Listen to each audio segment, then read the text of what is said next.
we've got a nice little community now.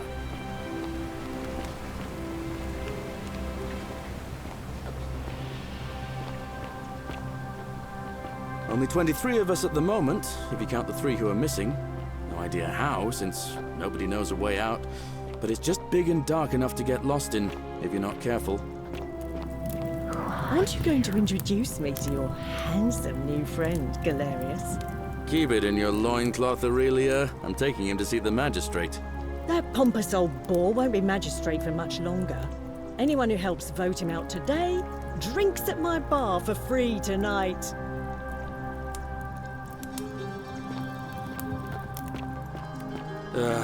Politics. I'd stay clear of it and her, if I were you. She's... it's not my place to say. Down on your right is our farm, where I grow all the food you'll ever want. As long as all you want is leek, cabbage, and wheat. Huh. That one usually gets a chuckle. The bloodless shadows wander without flesh or bone. Don't mind Livia. She means well. She's just been in a bad place since... Well, you know, I don't know what happened to her. Up here on your right is the chasm. If you've got a weapon, it belongs way down at the bottom. Up on your left is the forum, where you can visit the market or get yourself patched up in Lucretia's clinic in the Shrine of Apollo. Most of us have almost nothing, just what we had on us when we arrived, and what we've been able to make and scrounge up since. And this central plateau is where the magistrate and the other patricians live, so don't expect a warm welcome. Galerius, you're meant to be working the farm, not trudging dirt into the villas. Take it easy, Horatius. I was just taking our new friend here to see the magistrate. Well, he's asked me to escort the newcomer personally. The farm. Go. Now. You better go with him. But just remember, they're not like you and me. Don't let them use you. What was that? What did you just say? I said it'll take some getting used to. Yeah, I'm watching you, farm boy. Greetings, citizen. My name's Horatius. Magistrate Sentius asked me to escort you to him personally. Follow me, please. I expect the magistrate wants to brief you about the Golden Rule. It shouldn't take too long. He's busy preparing for the election later today. Follow me. The only thing you really need to understand right now is the Golden Rule. Let me see if I can explain it this way. When I was serving in the Legion, if there was a mutiny brewing in one cohort, the legate in charge wouldn't waste time finding the bad apples among hundreds. They just divided us into groups of 10, made us draw straws, and whoever drew the short straw had to be executed by the other 9. Didn't matter whether he'd done anything wrong. One of us in 10 would die for the crimes of the collective. We call it decimation. If that seems like rough justice to you, you're in for a rude shock. Because the Golden Rule is exactly 10 times worse. The magistrate can explain the rest. He's up these stairs. Whatever are you wearing? Ugh, I wish Horatius would stop letting barbarians in here. What do you want? I'm Sentia, eldest daughter of the magistrate. But you'd know that if you'd been invited in here and introduced properly. What are you doing in here? And why are you dressed like that? Really? I'd never have noticed, what with your flawless accent, appropriate attire, and impressive mastery of our customs. Now, remind me, why are we having this conversation? Ugh, what is it with you people? You heard the rumor that my little sister escaped and figure I must know a way out too. Is that it? Well, that's just a stupid rumor. We have no idea what happened to Scintilla. I wish you mouth breathers would just leave me alone. I don't know. Can you? Can you tell me how a person could have disappeared from a city with no exits and no crime? Was she snatched away by the Harpies?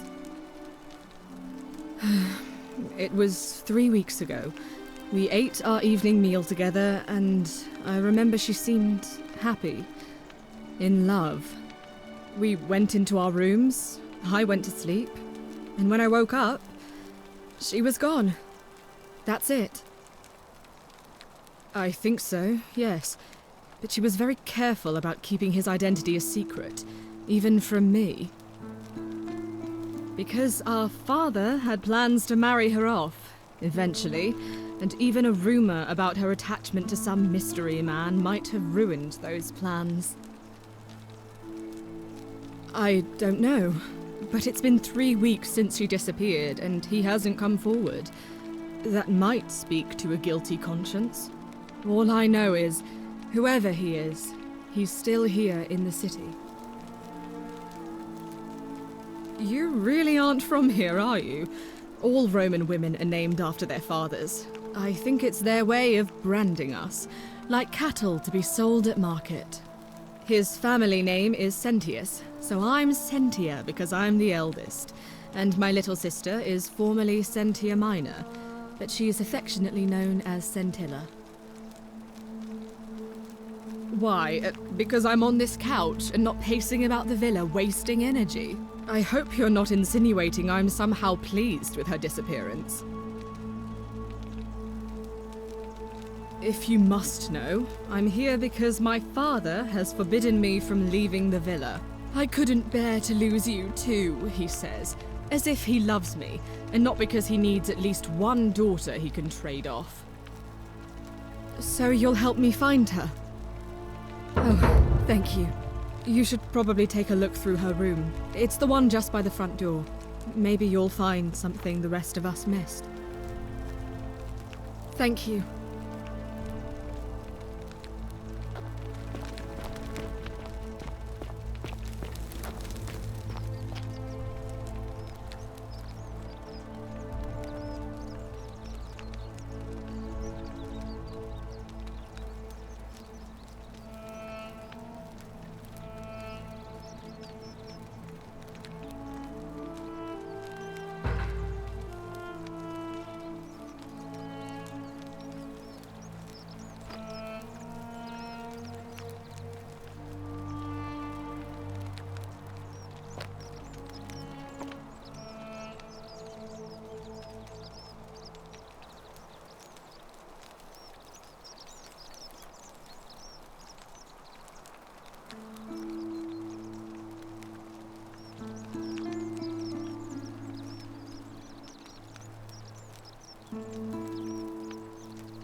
That's my room. Leave before I call Horatius.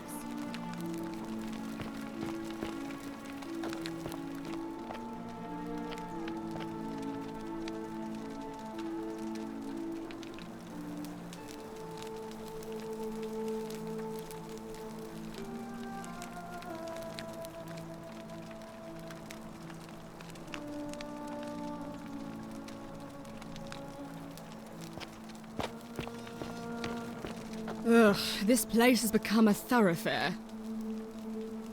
What have you discovered? What? Really? I swear, I searched her room top to bottom and never saw that. I wonder how I could have missed it. Strange, but well done, I suppose. But it's odd.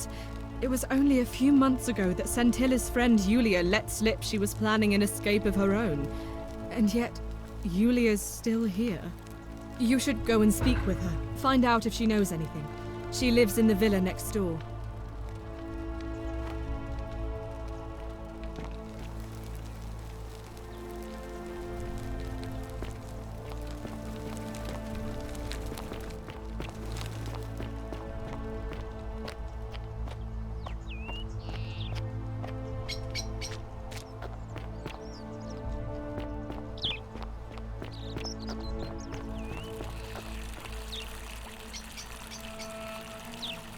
What now? I'm a legionary of the 1st Italica, but there's not a lot of fighting down here. So the magistrate has assigned me other duties. I act as the magistrate's right-hand man, keeping an eye on his daughter, I should say. And the others. and making sure they're all behaving. I also keep a register of new arrivals. I'm from Liguria, up north originally. I was doing alright for myself. 12 years into my service. Had a nice girl lined up for when it was all over. Not anymore. She's probably figured I'm long gone and moved on by now. I try not to think about it. My commander sent me to deliver a message to Rome.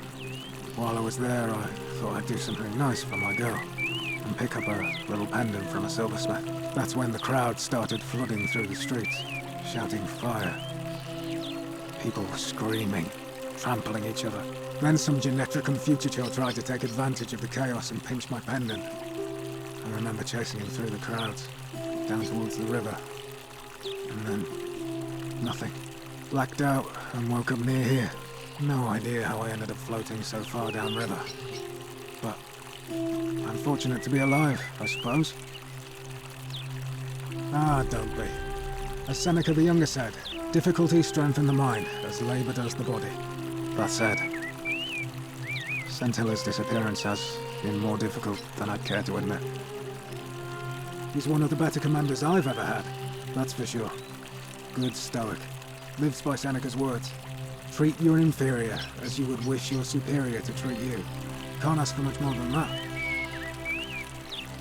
I went around asking the same questions when I first arrived. Never did find a way out. But I learned how to accept my situation. To bear trials with a calm mind robs misfortune of its strength and burden. That's from Seneca the Younger, if you're interested. I don't see why not. Just make sure I get it back by tomorrow.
Of course.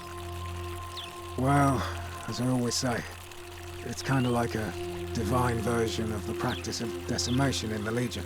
By threatening to execute 1 in 10 men, the idea is to ensure order and discipline among everyone. And it works. If you knew you could be executed because your brother-in-arms is planning a mutiny, well, you'd bloody well watch him like 100-eyed Argus, wouldn't you? Because your only chance of saving yourself is to stop bad things before they happen. Makes us all responsible for keeping each other in check. It's brutal, of course, but effective. The Legion wouldn't be the most formidable force in the world without it. A war crime? Isn't that a contradiction in terms? As Cicero said, in times of war the law falls silent. Seems that way. War crimes. Ridiculous. What's done is done. I was forced to execute my brothers in arms, and those memories will always visit me in my sleep. But life is harsh, and I've come to accept my lot. As with the Golden Rule, I don't have any control over it, so railing against it would be like trying to stop the seasons or the tides. As Seneca the Younger wrote, true happiness is to enjoy the present without anxious dependence upon the future, not to amuse ourselves with either hopes or fears, but to rest satisfied with what we have, which is sufficient. For he that is so wants nothing. if you like. Not that it's any of your business, but my loyalty is and always will be with Sentius. Unfortunately, I don't think my vote is going to make any difference today. See, Domitius has been going around town, shoring up votes for Malleolus with lies, bribery, and intimidation. The man's a savage, but he's a gladiator, so people fear and respect him more than they should. Sentius knows about it, of course, but he doesn't have the same rat cunning as Malleolus. This place will be different with that sleaze at the helm. But I try not to worry about things I can't change. I appreciate the thought, but you're new here, and I just can't see how you could make an impact in the time between now and the election this afternoon. In any case, if you're interested in the election, go and have a chat with Equitia, the Vestal Priestess. She'll be overseeing proceedings. What business is that of yours? A lot of people have been looking for her, but it's been 3 weeks, and we've found nothing. What makes you think you can do better? I suppose that's true. Scintilla was always a kind, well-behaved young woman. I admit, her disappearance really caught me off guard. If anyone knows something, I'd expect it to be Sentia, Malleolus, Claudia, or Domitius. But none of them will tell me anything. We might fare better though, I suppose. Fine. All right. Please keep an eye out for anything that might lead us to Scintilla. Hey, Horatius. How's it feel knowing your man's doomed to lose the election today? If you're trying to goad me into an argument, it won't work. I'm a stoic, remember? If the old man couldn't even keep his own daughter safe, how can anyone trust him to keep us safe, eh? Why do I get the feeling you lot had something to do with Scintilla's disappearance?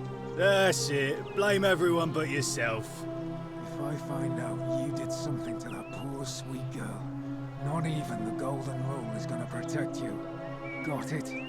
Ha! As if I'll be afraid of you, little man. Malleolus isn't receiving visitors at the moment, it being election day. Her name's Domitius. You want to get to Malleolus, you go through me. Why? Because I am a gladiator, that's why. You want to see me fight? Keep running your mouth, fatuous cunners. Too bad, he's busy. Unless... No, you don't look like you could afford it. I'm glad you asked. See, he's a busy man, and this is an important day. He'll be inside practicing his victory speech for tonight. Left me strict instructions he doesn't want to be disturbed. So if you want to see him, I'll need something valuable in return.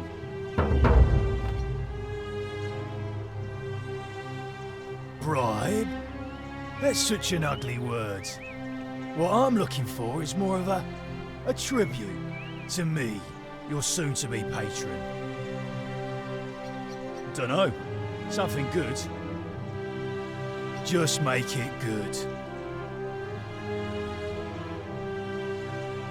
When Malleolus wins the election, yeah, this place will change. You won't even want to leave. You'll see. I think it's gone on long enough, and Malleolus is going to put an end to it once he's elected. He's going to announce it in his victory speech. Just you wait and see. 'Cause if I tell you, and it gets out, it'll give old man Sentius a chance to interfere in our plans. And we can't have that. Old man Sentius got you already, did he? Well, I'm not talking to people in his faction. Confituare.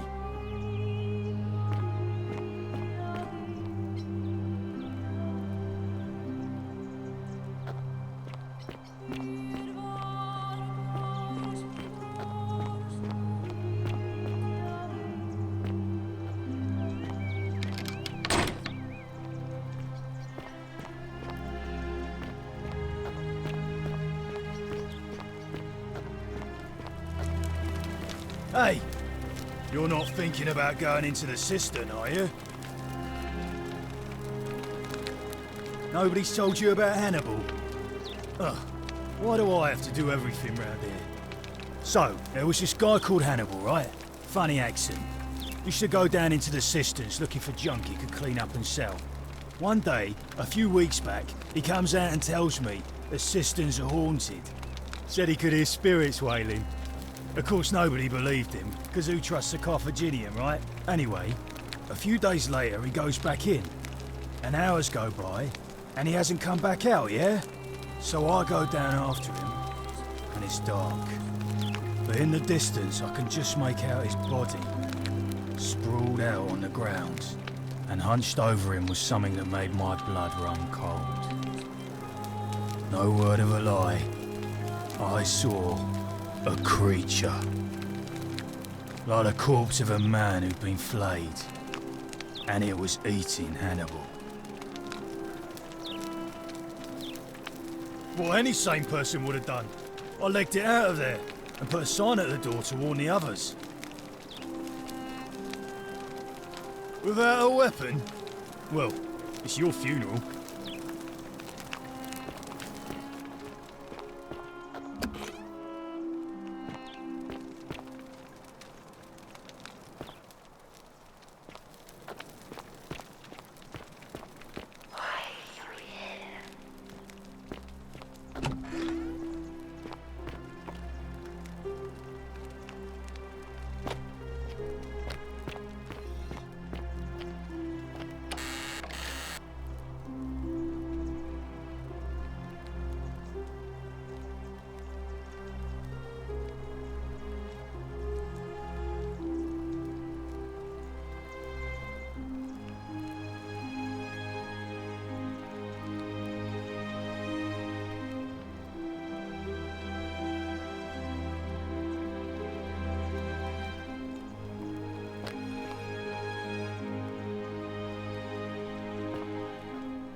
Are they?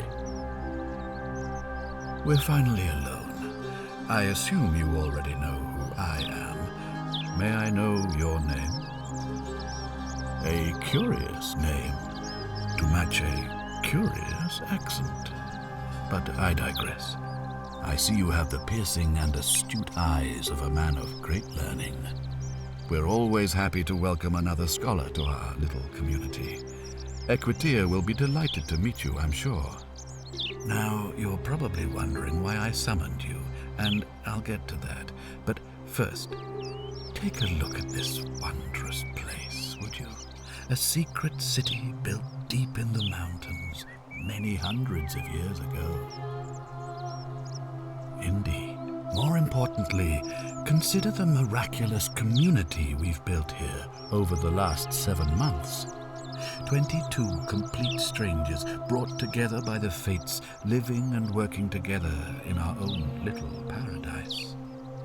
And in all that time, not a single sin has been committed.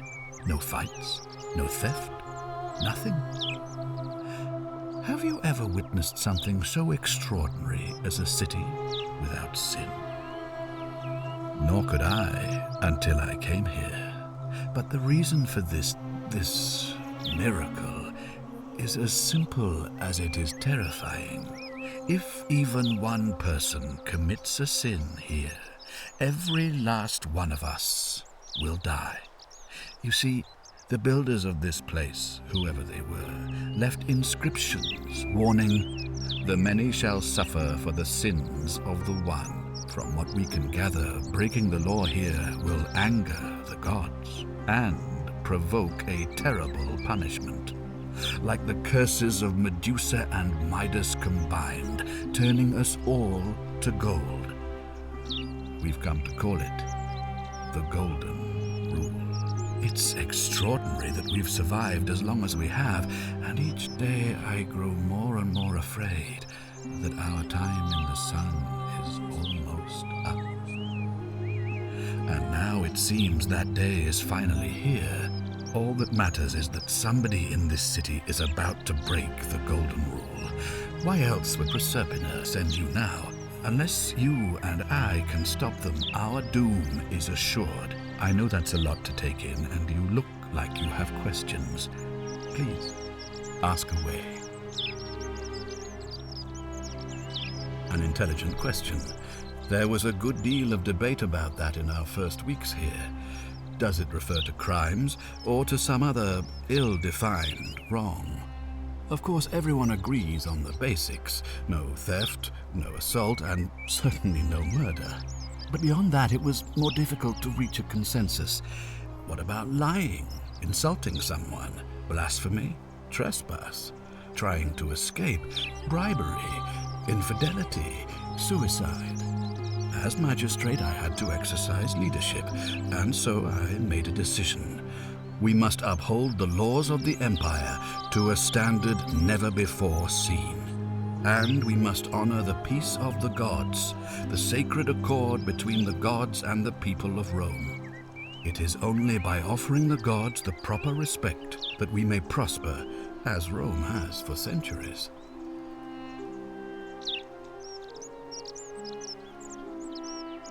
I'm glad you agree. The key things to remember are that we have laws forbidding treason and blasphemy, murder, assault, and rape, as well as theft and arson and so on. I have made my pronouncement on the subject. Unfortunately, there are still those here who resist, whispering blasphemous and treasonous lies in the shadows. I would be keeping a close eye on them if I were you. You see, in my search for a way to save my people, I learned of an ancient ritual to Proserpina, the goddess of the cycle of life and renewal. It's said to open a doorway in time so that if the unthinkable happens, one person can pass through it and travel back to the past. And when I saw you arrive in a flash of light from the goddess's shrine, I knew that person was you. Keep an eye You out for don't Sentinel, belong would you? in our time, do you? 2,000 years? That is unfathomable. Please, tell me, in your time, what did you see? What had become of us? Of this city? I have imagined it, our downfall, 1,000 times. But it still breaks my heart to hear the truth of it.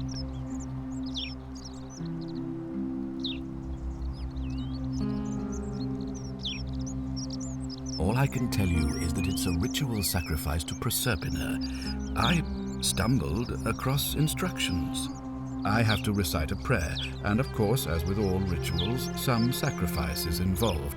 Usually that means wine or food, or in some cases a live animal. In this case, the sacrifice is rather more costly. The life of the person performing the ritual. I don't suppose you saw any sign of me in the future? Ah, I assume that was me. If I'm forced to perform the ritual, it's going to cost me everything. You'll try to make sure I don't need to use it, won't you? Well, I suppose that's all I can ask for. Well, I believe you're in the best position to go around asking people questions. You're new here, and it'll seem perfectly normal.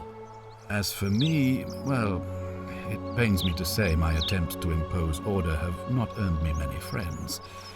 I fear I may not even remain magistrate after today's election. The people here would only treat my curiosity with suspicion. You shouldn't have that problem, though, unless, of course, you get off on the wrong foot.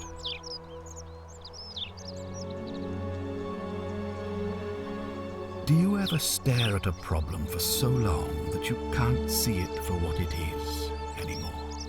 What's needed here is a fresh pair of eyes. The less I prejudice the independence of your investigation, the better.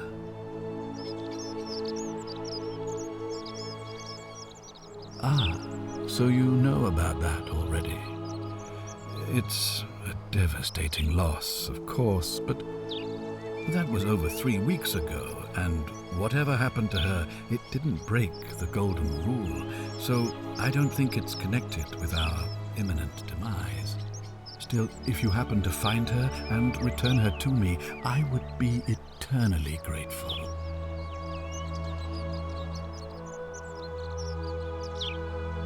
If I understand Prosperna's ritual correctly, that problem should take care of itself. Let me see if I can explain. If you manage to prevent the sin that breaks the Golden Rule, I won't need to bring you here. I won't create the portal, and you will never have been able to come here. Thus, you'll have created a paradox. If this occurs, you should be flung back to your own time, having changed the past for all of us. Make sense? Ah, good. So, are you with me? Can I count on you to figure out who's about to break the Golden Rule? Wonderful. Now, I need you to investigate the city, talk to everyone, help them if it'll win their trust. I authorize you to enter private homes and inspect possessions and documents, unless, of course, you're asked to leave. Figure out who the culprit is, and as soon as you have a name, come back and tell me immediately. Oh, and one last thing. If I were you, I'd start my investigation by visiting Lucretia at the Shrine of Apollo in the Forum. I heard wailing from there not long ago. Seems like something's not right.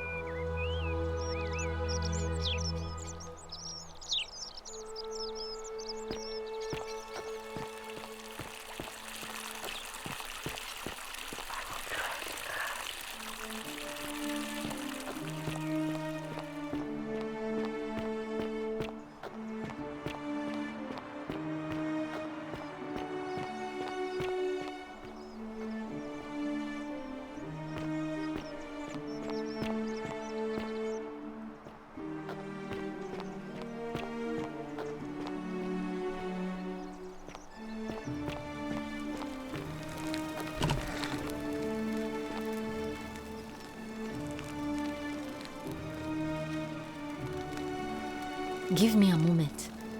Sorry I'm such a mess. I just lost a patient and a dear friend. Yulia. She was a good woman. She was poisoned. She came in here frothing at the mouth. Normally I'd treat her with resin of silphium, a rare plant which is perfect for this sort of thing. And I knew Decius had some at his market stall, right around the corner. So I ran over there, but he just looks at me with this evil smile and says, "That'll be 1,000 denarii."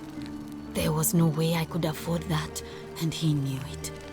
Then that toad shrugs and says, "Supply and demand. I guess you don't value your friend's life that highly." Anywhere else, I'd just pay a thug to steal it from his stall, but there's no way I can do that down here with the Golden Rule. So all I could do is come back here and just watch her die. I kept on apologizing. And now I'll never know who poisoned her, or how they managed to do it without breaking the Golden Rule, or why she cursed that snake's cruel black eyes with her dying breath. Well, unless you have the power to bring someone back from the dead, there's really just one thing you can do. Get me that silphium resin. I'm going to have another patient in here soon. Could be in the next day or in the next hour. And I will not allow this to happen again. I don't care how you get it, but you have to make it happen. Because if I lose another patient this way, I swear to the gods below, not even the Golden Rule will stop me from marching up to that genetic Camfututo and scratching his eyes out.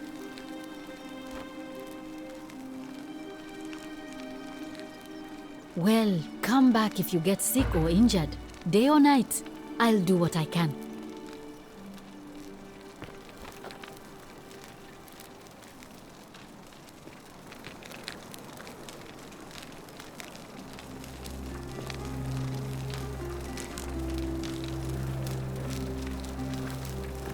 May Apollo keep you safe.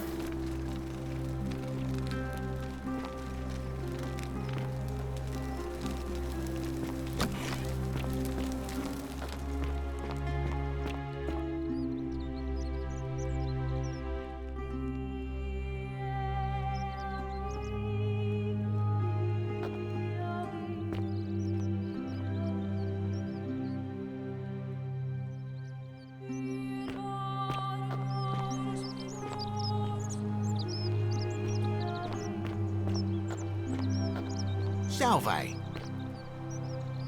Salve, stranger, and welcome to our idyllic little slice of the Empire. I'm Dacius. Terrible shame what happened to Julia, but we just have to carry on, don't we? Malleolus. I mean, Sentius couldn't even keep his daughter safe. What hope does he have of protecting us? Not going to happen.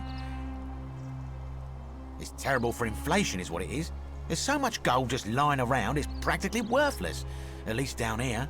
Of course, I have an idea for generating real wealth, but what I need is a bow. Just a simple composite bow. I've scoured this city from top to bottom with no luck. But if you happen to find one, bring it to me and we'll talk. Oh, well, technically yes, but that just means you'll need to be a little discreet.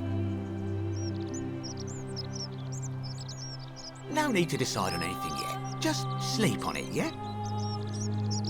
I'm afraid not. If you're desperate, I did hear that Aurelia down at the tavern claims to know of a way out, but I'm not sure I trust her. Some people here are a little shady for my liking. Oh yeah, gotta watch out. Old Dacius has got your back though. You mean how did I end up here? That is a lengthy tale. All right. Well, you see, I'm in the business of procuring rare and precious objects liberated from the enemies of Rome. Mostly sculptures, vases, the occasional slave, fetch a magnificent price in Roman high society. Had myself a nice little shop in Rome just off the Forum. Lots of foot traffic and close to the docks. Good place to be when the fires broke out. See, about 7 months ago, half of Rome caught on fire. Everyone who couldn't get to an outer gate was running for the river, open to escape by barge. So I gathered my coins and some priceless vases into a cart and had my most loyal slave girl, pretty young thing named Acantha, push it for me. All the way down to the river, I'm elbowing through a stampede of people, turning back now and then to make sure she hasn't legged it with my valuables. But, to my surprise, we make it, and I see this barge loading up, and it's so full it's almost sinking. But the captain's happy to take my coin, so I start boarding, and then he puts his hand on my chest and he says, "No, too heavy. The cart or the girl." So I did what anyone would have done. The girl? Weren't you listening? All my valuables or the girl? I mean, I can always buy a new slave girl if I still have my money. So I put my hand on the car, and I guess she realised what was happening because those pretty black eyes of hers go all wide.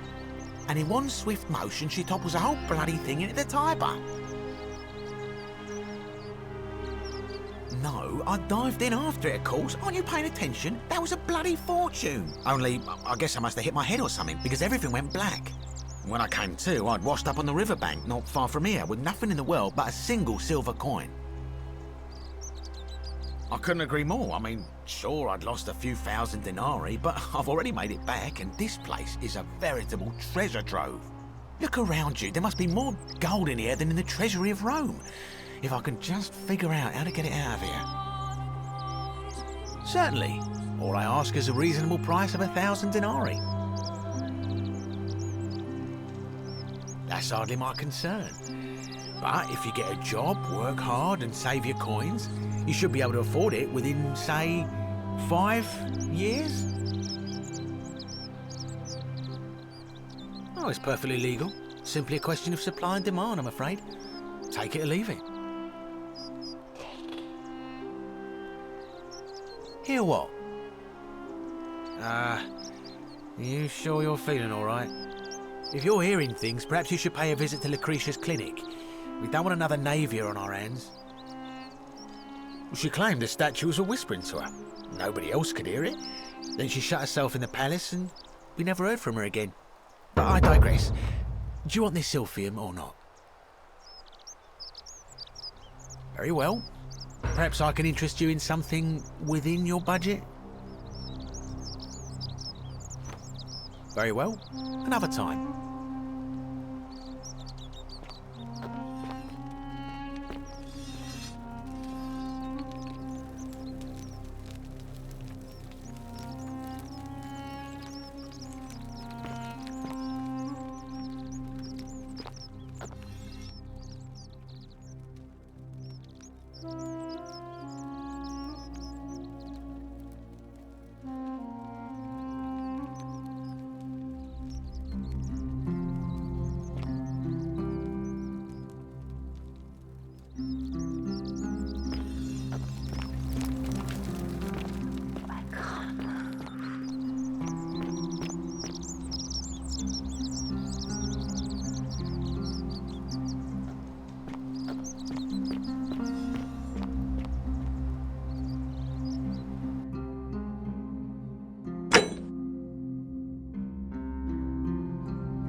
Greetings and salutations. Greetings. I'm Georgius.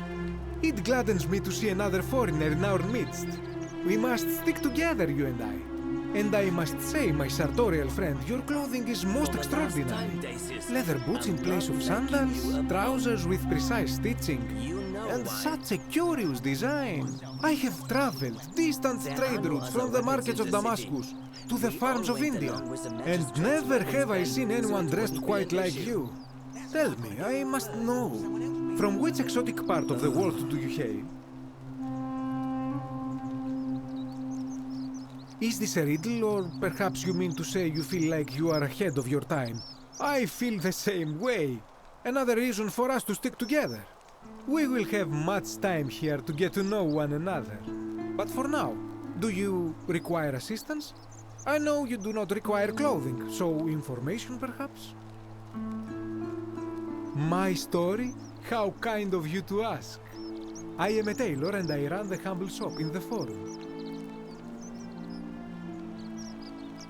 A good question. A very good question indeed. And I would be happy to tell you if only I could remember it clearly myself. I remember I had just been to Rome to sell an extraordinary selection of wares, and drowning in coin, I decided to celebrate my success. I rented a prestigious villa by the Tiber, invited over a few select friends, and we began making our way through some of the most exquisite wine money could buy. Quite a lot of it, in fact. Now, I have had visions and awoken in strange places before. I have even found myself naked in the desert sands more than once, but none of that compares to this. This time, I remember people screaming, then falling into a void as empty as time before creation, gasping for air, and then nothing. When I regained my faculties, I was lying naked by the banks of the Tiber, gods know how many miles from my villa. Indeed. I'm lucky I was carrying a little extra weight. I believe it kept me afloat. In any case, it seems I'd been rescued and resuscitated by a benevolent stranger. I went to find firewood for his campfire, stumbled across a cave, and discovered that trapdoor temple. And here I am. You mean to say, with all the turmoil and terror of the Golden Rule, and so few customers, why bother setting shop at all? I'll tell you, it is precisely because of the Golden Rule that I wish to remind my friends of the importance of looking one's best. I say, the more of our customs we preserve down here, the more we can preserve a semblance of normality, the better our chances of keeping our heads. Don't you agree?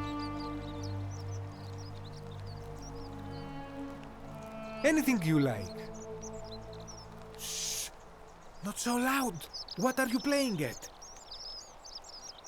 Have you not been told about the last attempt? Oh, then I suppose this duty falls to me. Ah, it is a long story. Aha, you are witty. I like that. Of course, the first question any of us asks when we first arrive is, how do I escape? It is only natural after all. And scaling the chasm wall is out of the question, for it is simply too steep and too far. But as they say, if the wind fails, use the oars. And here the second option is to leave the way we came in, through the shaft above the bathhouse. See, the shaft is quite high, but if one gathered up enough wood, one could make a series of ladders and climb one's way out. They have. I am getting to that. There was an attempt, made by resourceful fellows who lived here some years ago. They even decided to keep records of their escape attempt for posterity. Unfortunately, as soon as they began to carry the first ladder down the hallway, they heard a godlike voice shake the entire city, and that, tragically, is where their tale ends. So it seems that to merely attempt escape is to invite the wrath of whichever god oversees this place, and so I say it is best to not even discuss it aloud. Ah, yes. The many shall suffer for the sins of the one. As a Greek, this is nothing new to me. It is how our gods operate. Have you not heard the tale of the god Hades? He was the first to learn this dreadful lesson when he abducted Persephone and imprisoned her in the underworld. When Demeter, the mother of Persephone, learned of this, she did not punish Hades, the guilty one. Instead, she changed the climate of Earth so that it became hot and dry. Nothing grew. The grain turned to empty husks and the rivers dried up. Innocent people died by the tens of thousands until at last the other gods were forced to act, lest they have no worshippers left. So yes, we know this rule. This has always been the case. The Golden Rule has merely brought it into focus. If we are to survive, I say we must each heed the simple wisdom of Thales of Miletus, first of the 7 sages of Greece, who said, "Avoid doing what you would blame others for doing." Regrettably, I think you are correct, my friend. For even if 99% of us adopt this principle, that will never be enough. Sadly, no matter how well we protect ourselves, the life's work of many good people can be undone in the blink of an eye by a single selfish act. Ah, the voice of experience. I am sorry for your loss, my friend. But on a lighter note, I will say one thing for the Golden Rule. For all their grim and haunting poses, these golden statues do make magnificent models for my clothing, do they not? That, my friend, is quite the dilemma. But after some reflection, I'm leaning toward voting for Malleolus. I do not enjoy the thought of another visit from Domitius if I voted the wrong way. Nothing comes to my mind, my friend.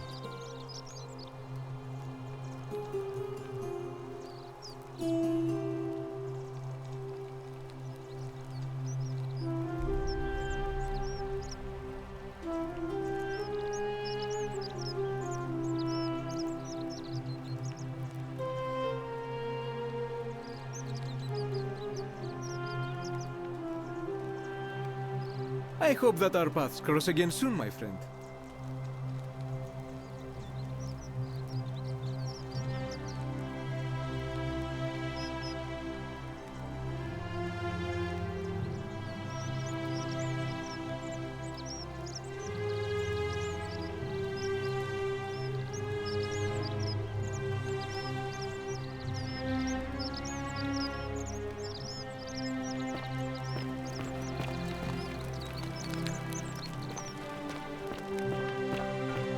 Make sure you stay away from that empty shrine.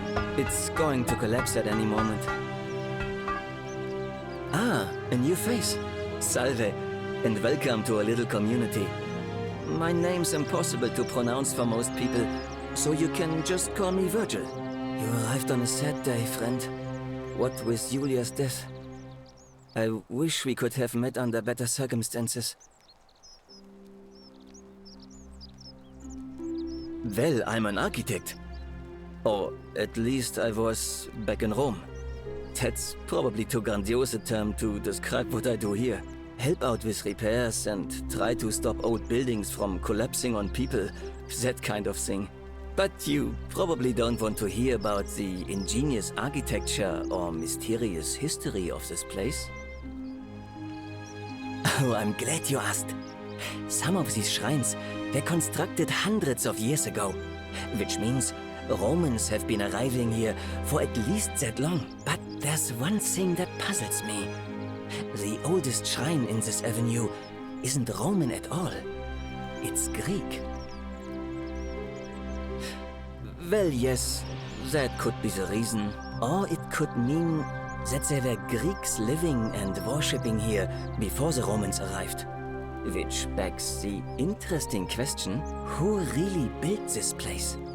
And could it be far older than any of us imagine? If only there was a way we could talk to the people who came here before us. The stories they could tell. Gladly. Personally, my favorite thing about this place is the aqueducts. Those series of adjoining arches. They're an ingenious feat of Roman engineering with a very practical purpose. They take fresh water coming from outside the city and distribute it all across the chasm. It's funneled below the palace and into a cistern beneath the great temple. Some of it flows down into another cistern beneath the villas, and the rest is funneled to the shrine of Proserpina, where it fills the lake and allows us to fish and farm. Hey, not so loud. Just talking about that could anger the gods for all we know. I'm not saying it's impossible, but you'd have to find a way inside somehow. Just, please, try to be a bit more discreet about it. You mean the Great Temple? This one's a bit of a mystery. Given the way it's positioned so prominently, looking down on us, it's clear that whoever built it felt it was the most important temple in the city. Unfortunately, someone else went out of their way to keep its purpose a mystery. You see, usually a temple is dedicated to a particular god, like Proserpina or Diana or Apollo. Usually, that god is obvious. But in this case, it's unknown. There's an obelisk out the front, which probably used to bear the name of this unknown god. But it appears some barbarian defaced it. And of course we can't get inside because it's locked up tighter than the Temple of Saturn in Rome. And that contains the treasury. So we're all left wondering, which god is that temple dedicated to? And could it be the one responsible for the Golden Rule? Unless somebody figures out a way inside, I suppose we'll never know. Of course. You wouldn't believe how often the new ones ask that question. But I'd tell you the same thing I tell everyone else. There are much worse places to live out your days. You might have a few sleepless nights thinking about the Golden Rule, but once you get used to the fear, knowing that a single slip-up could cost you everything, it's not too bad. Nothing new to me, anyway. Oh, I just mean I grew up in the Batavi tribe, far to the north in Novio Magus, and learned to expect a bit of hostility. They weren't nearly as tolerant as the Romans. Some people say it's divine, the work of a god, but I'm not so sure. It just seems so flawed to me.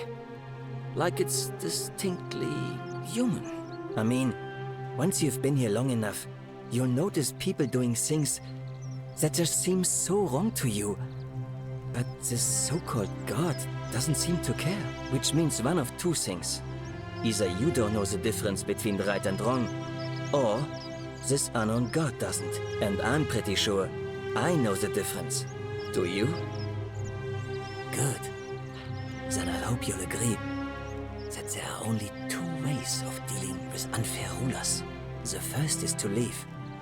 The second is to remove the ruler from power. And it seems leaving may not be an option. good question.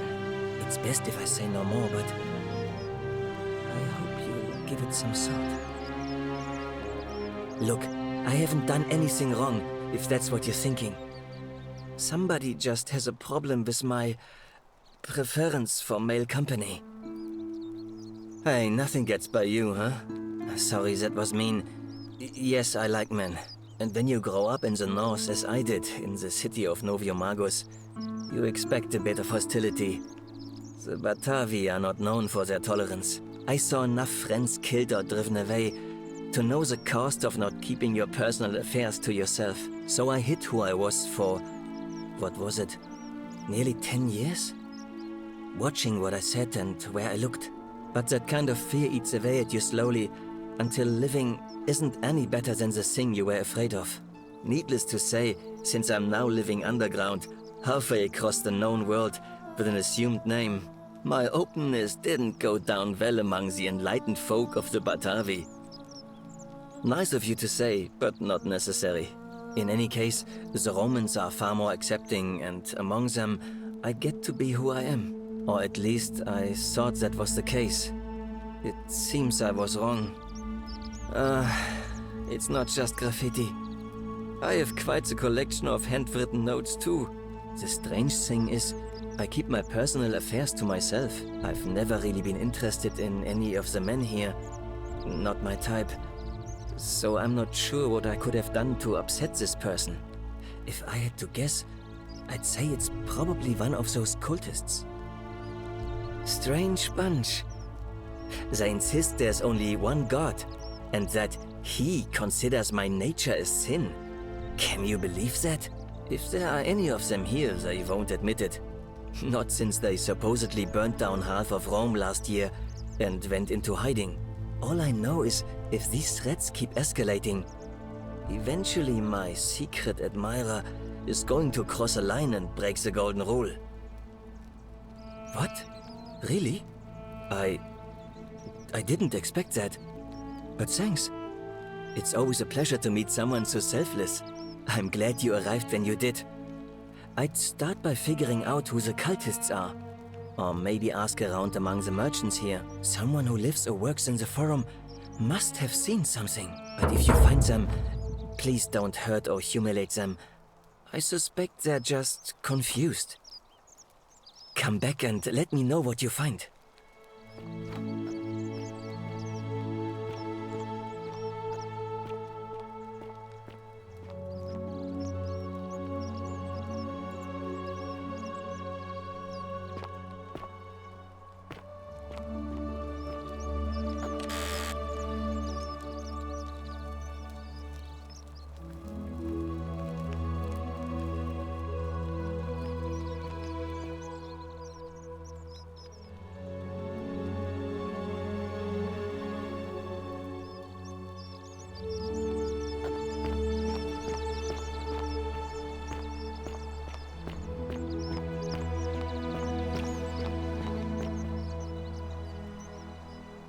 Ah, it's you again.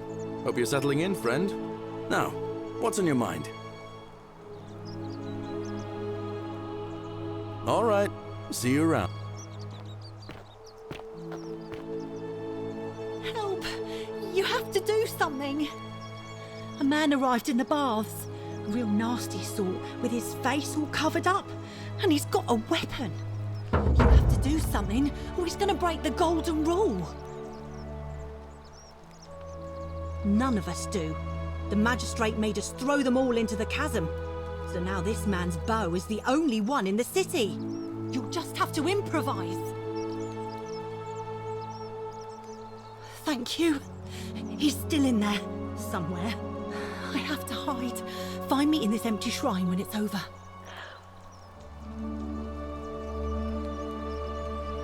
What?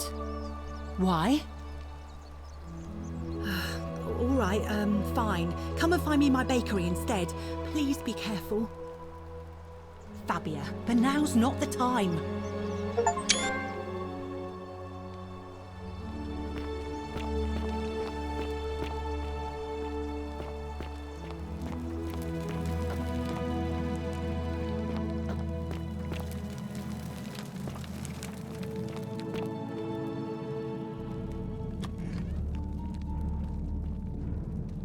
Stop right there. I'm looking for Tiberius Quinctius Crispus, otherwise known as Quinctius. Do you know where he is? Thank you. For your service to the Empire, I'll let you live for now, but you'd best make sure our paths don't cross again.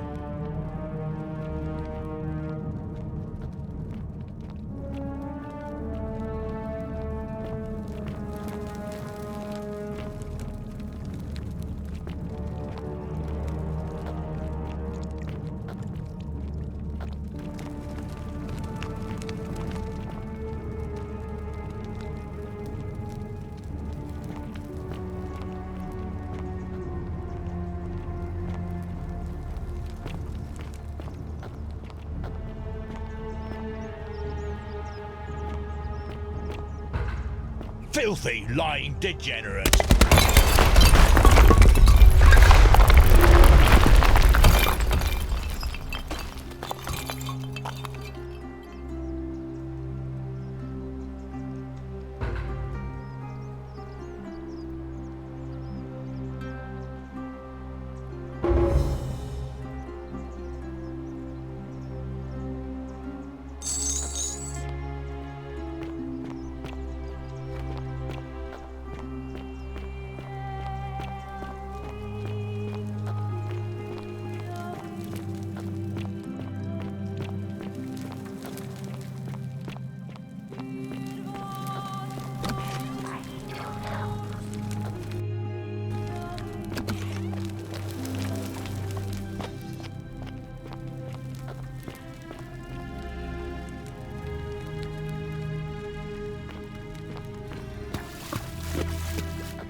A new face. Ave, and may Vesta watch over you. I'm Equitia. To what do I owe the pleasure of this visit?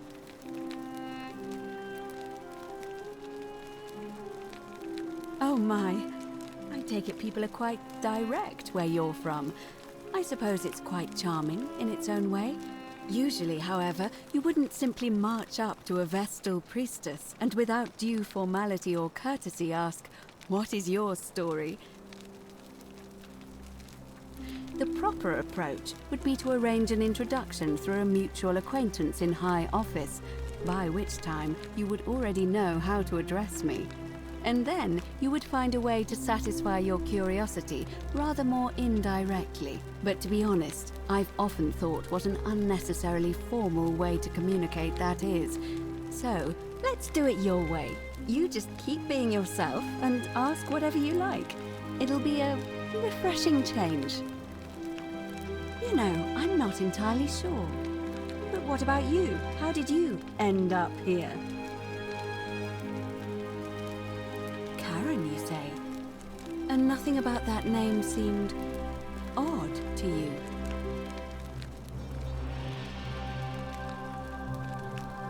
Older. I see. I wonder if... No. I apologize. I don't mean to be cryptic. It's just that you've got me thinking. Have you spoken with any of the others about how they arrived here too? I really think you should. Go around and ask them what they remember, and see if you notice any patterns. Good. Thank you. But please be careful. I just don't want to see what happened to Livia happen to you, too. You have? Then what is it? Yes. I understand many of our friends were carried here by a river current. What else? There are definitely some common threads there. But I think we'll need at least a few to ensure we're not just seeing coincidences. Keep asking people how they wound up here. I don't want us to rush to any conclusions yet. Livia's fate weighs heavily on my mind, and dictates we should be sure. Yes, you should ask the others first. I don't, you I'm just afraid. love springtime? It seems to me we're exiled here until the gods judge us, one way or another. I'm quite sure it's the work of the gods, which is strange because they've never been particularly concerned with our misdeeds, as long as we've kept the peace of the gods. We asked for blessings, for good health, bountiful harvest, military victory, and in return, we offer praise, wine, incense, or animals. But here, it seems they require much more of us. I find myself reminded of an especially pertinent tale from our great poet Ovid in his epic Metamorphoses. Would you like to hear it? It is rather long. Wonderful. It goes like this. Baucis and Philemon were an old married couple living a humble life in a small town. One night, the town gets a visit from a couple of vagrants. They go from door to door, asking for a place to stay the night. Of course, being vagrants, they're turned away sharply from house after house, 1,000 in all, until finally they come to the little cottage where Baucis and Philemon live. Now, the kind old couple had very little to offer, but nevertheless, they invite these strangers into their house and offer them food, wine, and a place to stay. Immediately, the guests make themselves at home. They begin gulping down the old couple's wine, so much so that Baucis, the old lady, begins to worry they're going to run out. And then she notices something strange. Her wine pitcher keeps refilling itself, as if by magic. Realizing only a select few possess such powers, says to her husband, Philemon, "I think these men are gods in disguise." Immediately, the couple begins apologizing for offering such coarse wine, and the vagrants metamorphosize and reveal themselves to be Jupiter, the king of the gods, and Mercury, the trickster god. They confide they didn't mind the meager offerings. They were just pleased that someone in the town offered them hospitality. Then Jupiter says to them, "You have passed our test, but everyone else in this city failed, so we are going to destroy this place and everyone in it, except you, who we will grant a wish." So old Baucis and Philemon escape up into the mountains safely, and they receive their wish, which is for eternity together. Meanwhile, Jupiter carries through with his threat and wipes that city off the map.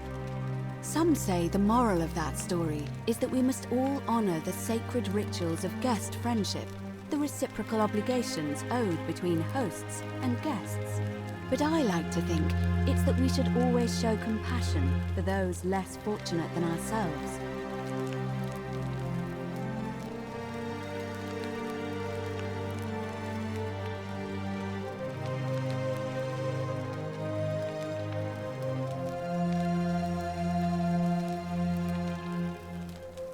I'm pleased to hear it.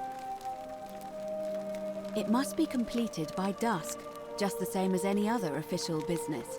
It'll be between Sentius, the incumbent, and Malleolus, the challenger.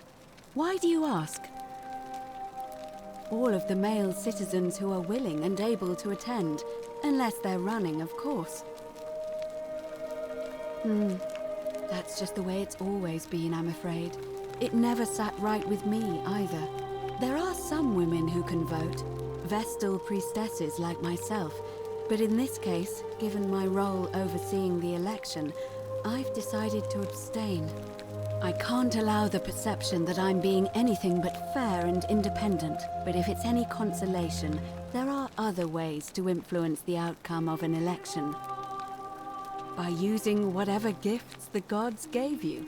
Nothing untoward, of course. I'm responsible for announcing it and making sure the procedures are followed. You can, assuming they're eligible and willing to accept the nomination. As I said, I'm planning to hold it before dusk, but I suppose I could hold it sooner, if there's a good reason. As you wish. Certainly. And did you notice anything? A pattern? Come back. Hello? Hello? My name's Dooley.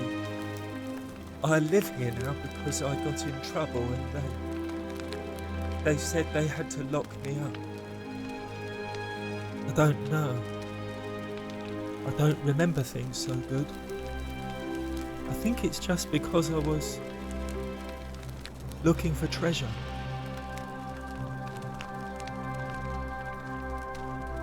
Yes, but I wasn't. I was just looking. They said I did it more than once, but I can't remember things so good. Then they called me mean names. They called me a liar, Billy. Yes. They said I have to live here now, and gave me this letter. But I'm not good with words. Do you think you could read it for me?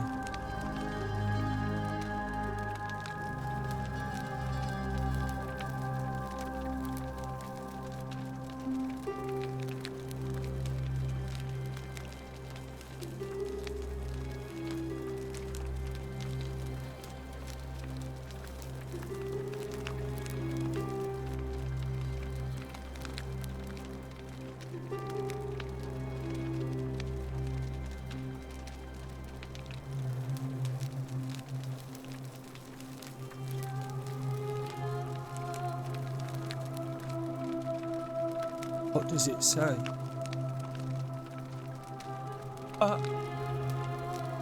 My treasure! My friend Hannibal used to look after me. He said he always would. But then, he died. It was very sad. He said if anything ever happened to him, I had to find something very precious hidden away. He gave me this key and made me promise to keep it safe until I found the treasure. But I couldn't find it. All I remember is he said something about the cisterns, but when I went up to the high one, they put me in here. Now nobody looks after me, except my friend Galerius and the priestess lady. She's a nice lady. Hannibal said I shouldn't give it to anyone I didn't trust. But maybe you could help me get out of here. Then I would trust you a lot.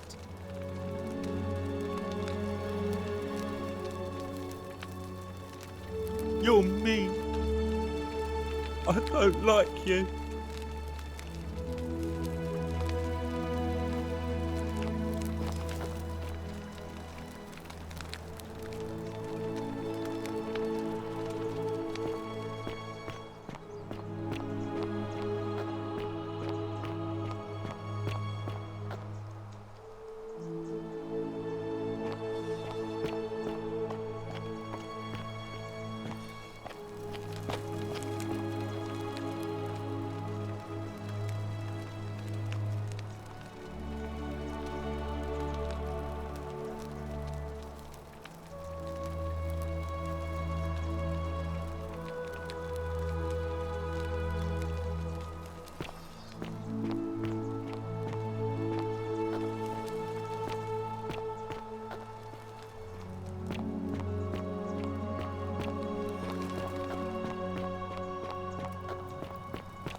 May Apollo keep you safe.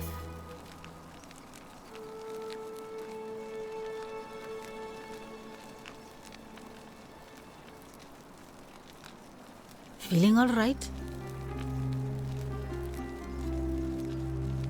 Sure. What do you want to know? How did you know that? Yes, she did mutter something about the only way out. A few times, but nothing more than that, I'm afraid. Do you really want to know? I mean, if somebody poisoned her, then surely they would have broken the golden rule, and so maybe it's best we don't discuss it. Hemlock, I believe. I haven't seen her in months. She's not allowed to leave Malleolas's villa, and they are quite secretive. Gladly. Oh no. Sorry, I don't mean to worry you, but no, that is definitely not normal.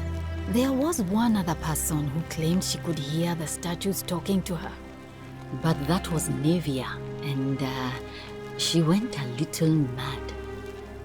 Anything about what? A city without sin might sound good on paper, but whoever dreamt it up didn't think it through. Maybe it was an attempt to create some kind of utopia. But snakes like Decius will always find loopholes to exploit. And what can we do about it? Absolutely nothing. In some ways, we are worse off because we can't take the law into our own hands. I wish. Some people here need proper medical care, not the half-baked, hanging by a thread excuse for treatment I'm giving them. Just don't get sick or injured here. I'll do my best to treat you, but I'm out of my depth and dangerously short on everything you can imagine.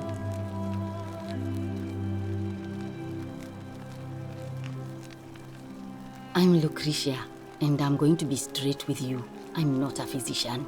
This is Nevia's clinic. I've just been filling in ever since she disappeared. I'm tired and out of my depth and miserable all the time.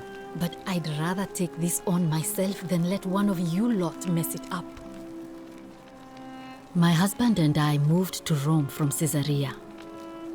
He embraced the Roman way more than I would have liked and turned into an awful philanderer. I would have divorced him and demanded the return of my dowry, but I knew he would sooner have me killed than give me my right. So I waited for the right time to take what was mine and disappear. And then the fires came. As he prepared to evacuate our villa, I gathered our most precious belongings, coins and gemstones, and the moment his back was turned, I ran. I could barely see for the smoke, and the streets were full of people trampling each other. I ran for the river, like everyone else, and leapt in. The next thing I remember, I was waking up on a riverbank, not far from here. It's all right. Say what you will about this place, at least my fornicating husband will never find me. And while there's no shortage of snakes here, at least with the golden rule, they have to try to be discreet about it.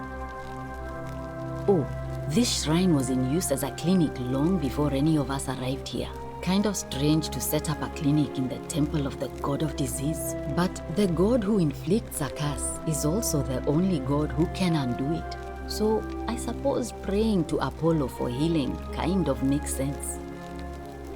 Well, she used to run the clinic. She was a midwife, not a physician, but she was the closest thing we had down here.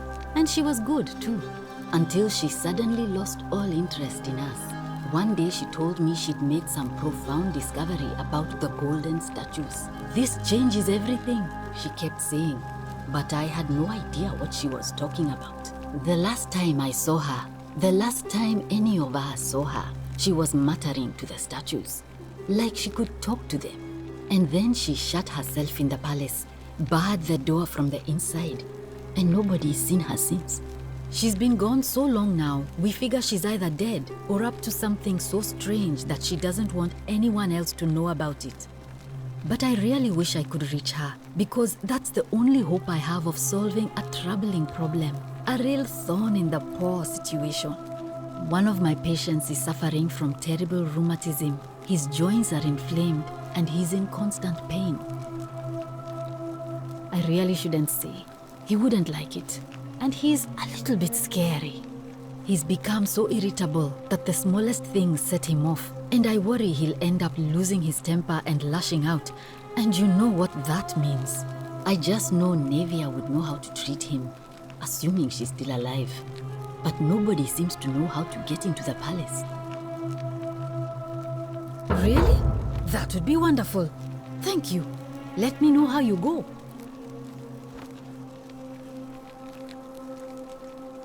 Feeling all right? Well, come back if you...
am delighted and deeply honored to have been elected your magistrate. Magistrate, yes, yes. Thank you. I'm delighted and deeply honored to have been elected.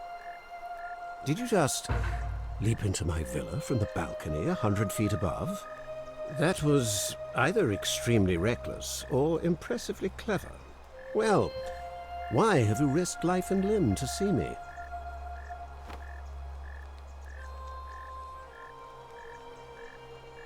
My name is Marcus Malleolus Gurgis. You seem to have confused me with someone else. You mean my heterochromia? I am guilty of nothing more than having different colored eyes. And I'm hardly the only person with the condition. Alexander the Great had it too, as it happens. I like to think it is simply the way the gods have chosen to mark a natural-born ruler. Nothing more. Well, I am not suffering from any delusions, as today's election will firmly establish. Unlikely, because it simply isn't true. Now, was there something else you wanted? I'm Malleolus, and if it wasn't for this interruption, I'd be practicing my victory speech for the election later today. I'm glad you asked. I'll finally restore freedom to this city, just as I've been promising. These good people have suffered long enough under Sentius's tyranny. By declaring there's no such thing as the Golden Rule. It's a children's fable exploited by Sentius to frighten us into submission.